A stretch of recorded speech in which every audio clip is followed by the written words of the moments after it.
So here's the bike. This was leaking as the top.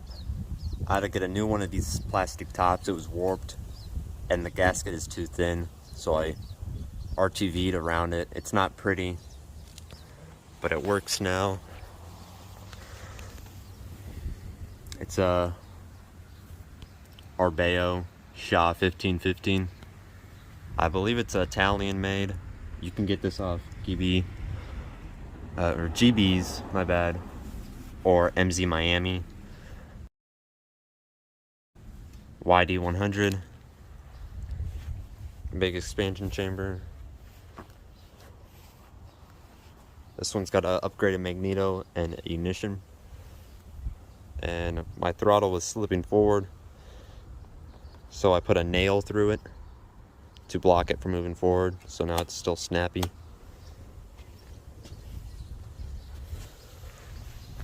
Only running rear brakes, and I got a 36 tooth sprocket, which allows me to go around in the 40s, we'll say. So yeah, I filled this thing up, so let's get to riding.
keeping my clutch from disengaging since these are fucking broken and don't work. Got some slack in it. The fucking snap and throttle response is really good.